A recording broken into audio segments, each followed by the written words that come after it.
Revisão, nono ano, AV1, segundo trimestre, capítulo 7, 8 e 9. Então, nós falamos aí sobre a matriz energética nacional. Matriz é aquilo que você mais usa. Então, vamos supor, um exemplo para vocês entenderem. Sala de aula tem todas as disciplinas, porém, tenho certeza que tem aquelas que vocês mais gostam. Educação física e várias outras aí. Então, as que vocês mais gostam. Isso é a matriz. Então, a matriz energética nacional, a nossa é a hidrelétrica. Aquilo que nós mais utilizamos em energia é a energia através da água. Existem outras no Brasil? É óbvio que existem, mas a que nós utilizamos é a hidrelétrica como maior proporção de fontes de energia. Fontes renováveis, solar. Então, a solar, energia produzida através do sol, é óbvio. A energia solar ela é propícia mais em áreas intertropicais. O que é uma área intertropical? Deixa eu desenhar aqui. Então imagina que isso daqui é um planisfério, certo? Ou mapa mundi, a gente chama de planisfério. Então aqui existe a linha do Equador, aqui o Trópico de Câncer e aqui o Trópico de Capricórnio. Então as áreas de maior incidência solar é a área intertropical, que vai desde Câncer até Capricórnio. Essas seriam as áreas melhores para a produção de energia solar, porém a energia solar ela é muito cara. Então aí para uma família de umas 5 pessoas custa em torno de uns 30 mil reais. Então nem toda família brasileira possui esse recurso. E aí o que nós fazemos? Que na verdade nós não. O que é feito? A maior parte da produção de energia solar ela está em áreas temperadas. Por que está em áreas temperadas? Porque nessas áreas temperadas e subtropicais, principalmente temperadas, é onde que estão as potências mundiais econômicas. Então, essa área temperada é onde que está os Estados Unidos, é onde que está a França, é onde que está a Inglaterra, é onde que está o Japão. Então, mesmo não tendo tanta intensidade de radiação solar, a energia solar ela é mais produzida nessas áreas por conta do valor econômico. Então, enquanto nós pagamos 30 mil, eles pagam cerca de uns 6 mil. Dúvidas? Próximo. Energia eólica. Então a energia eólica ela é mais propícia em áreas de planície. Por que em áreas de planície?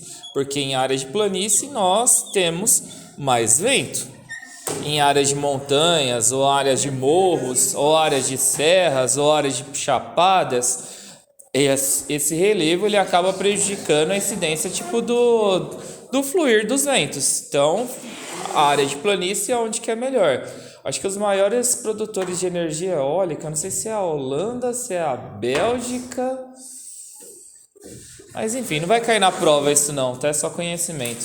Então a energia eólica, a gente sabe que são aqueles mega ventiladores, tem uma poluição sonora gigantesca e também acaba matando os animaizinhos aí que estão moscando, tá? Os passarinhos. Próximo. Não, é que ele não tá moscando, eles estão chapados. Hidrelétrica. Então a hidrelétrica nós temos aí como ponto positivo de ser uma energia relativamente limpa, porém existem vários impactos negativos sobre as hidrelétricas. Então a gente já viu que se a gente coloca uma represa, uma área vai ter muita água e a outra área vai ter o seu nível de água reduzido. Se nós construirmos a represa, a vegetação ela acaba sendo inundada. Sobre aquela pergunta que você fez, ninguém conseguiu me responder. Eu pesquisei se há o metano liberado quando inunda a vegetação somente naquele ato, ou se o metano ele vai ser liberado por toda a vida. Não tem resposta para isso ainda não. Então, que nem já foi até comentado, né? Quando você inunda a vegetação, você libera gás metano, que quebra a camada de ozônio e causa aquecimento global. Então, você tirando também essa vegetação, a fauna acaba perdendo o seu habitat natural. E os ribeirinhos que moram às margens dos rios, eles acabam também tendo que se deslocar. Então, é tudo isso daí sobre as hidrelétricas. As hidrelétricas elas precisam também de áreas de planalto, então áreas de queda. No Brasil tem bastante, nosso relevo predominante de planalto. Por isso que faz parte da nossa matriz. E lembrando a nossa aí, que fornece energia para o centro-oeste, para o sul, para o sudeste. Deve fornecer até um pouquinho para o norte, para o Paraguai também. É a Itaipu, é a segunda maior do mundo. Biomassa, biovida, então a energia através da vida, a vida vegetal. Então, biomassa, a gente tem aí o programa Proálcool, que foi desenvolvido no final do século XX, porque tipo, o preço do petróleo ele aumentou acho que 300%, se eu não me engano, o barril do petróleo. Então, com essa inflação do petróleo lá no Oriente Médio, o mundo teve que se reinventar no que se refere à energia. Oi? Por que aumentou? Se acontece guerras, os países eles acabam tipo entrando em crise financeira, daí aumenta seu preço também. Se os Estados Unidos têm alguma oscilação, então também acaba afetando. O senhor vai falar desse pró depois ou isso daí é tudo? Já tá relacionado, né? Então, no caso, tipo, o pró-álcool ele foi desenvolvido quando aconteceu essa crise do petróleo. Aí, tipo, o mundo teve que se reinventar na sua matriz energética e o Brasil ele acabou desenvolvendo a energia através da cana-de-açúcar. Então, o etanol. Fomos pioneiros nisso. Deixa eu ver o que mais. Acho que não sei se vai cair na prova que os Estados Unidos utilizam o milho para o etanol deles. Acho que não. Deixa eu ver o que mais aqui. Tratados climáticos. Quase 200 anos depois tipo, de poluir o mundo de forma gigantesca, as maiores nações, elas, poxa, precisamos fazer alguma coisa para poder diminuir este aquecimento global.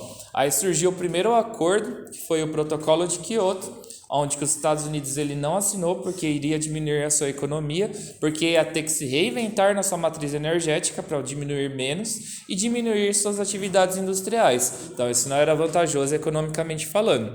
Depois, em 2016, o mais atual, que está em vigor até agora, é o Acordo de Paris. Este os Estados Unidos assinou há uns 2 anos atrás, 2 anos atrás mais ou menos.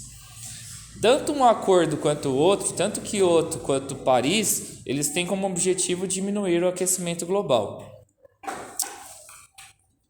Potencial energético nacional. O Brasil, sendo aí o quinto maior país do mundo, a sua extensão já propicia que o Brasil ele tenha uma matriz energética muito grande, potencial energético muito grande. O Brasil ele já é uma realidade de energia sustentável, mas não há nada tão bom que não possa ser melhorado, né?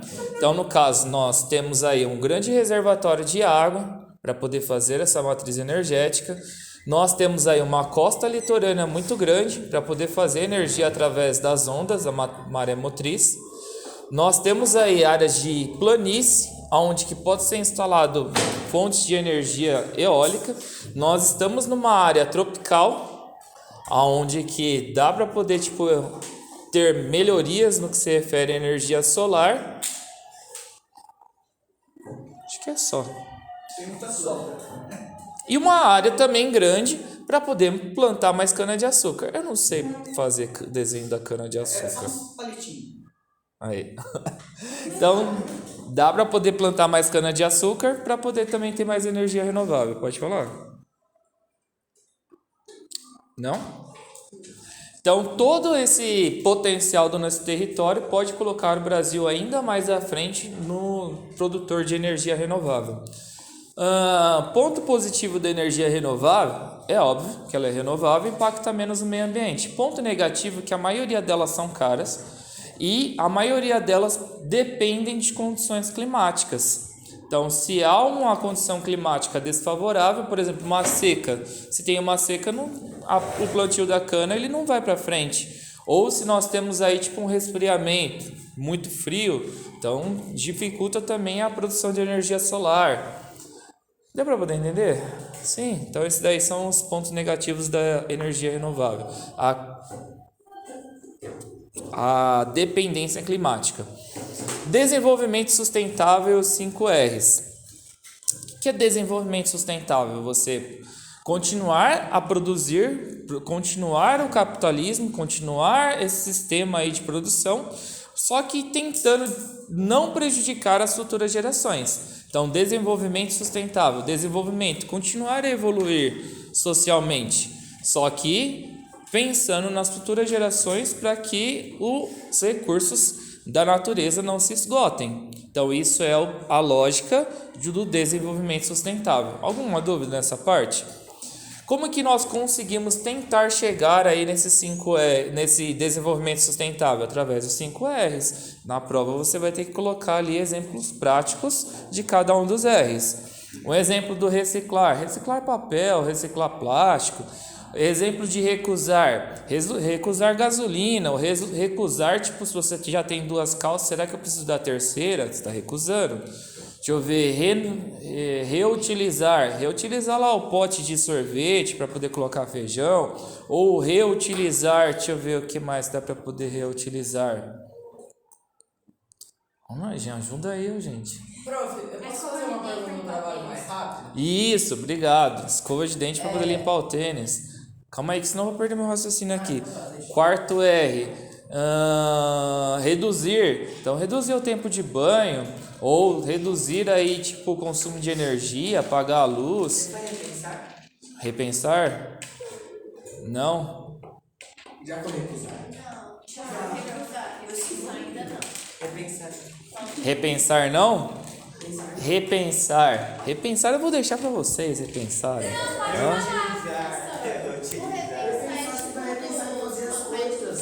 Você que tem que botar sua cabecinha para Deixa eu ver, ó. Reciclar, recusar. Calma aí. Reciclar, recusar, reutilizar, reduzir e repensar mesmo. Na prova, eu acho que tenta 2, tá? Eu acho que é só um, mas coloca 2 no seu resumo. Repensar pode ser a mesma coisa de recusar, né?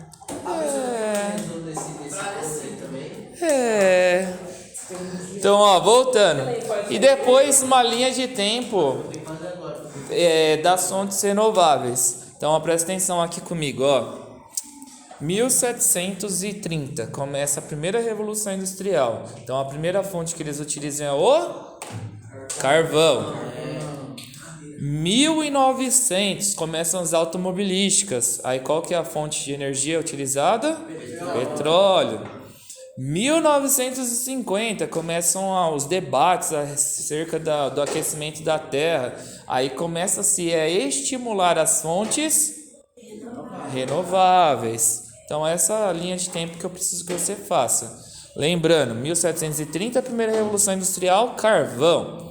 Segunda revolução industrial, 1900, automobilística, petróleo.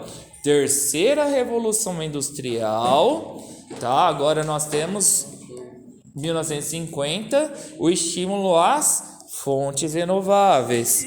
Então coloca a característica histórica e coloca a fonte de energia. Característica histórica e a fonte de energia, associa as duas coisas. Qual é a terceira? 1950. Lembrando que a revisão agora feita no caderno, como sempre foi feita, para alguns vai ter que começar fazendo no caderno, e a revisão ela vai ser vista em sala de aula. Então nós temos aula na sexta-feira, é na sexta-feira que eu vou olhar o seu caderno. Se tiver cópia do amiguinho, sua revisão vai ser anulada e nós vamos conversar aí no particular depois por conta da cola, da cópia. Não é para colocar nada no Classroom. Em sala de aula na sexta-feira eu irei ver caderno por caderno com a revisão. Esse tempo todo podia entregar. E ao aniversário do Word, você disse que ia ser o limpar. Finalizando a revisão.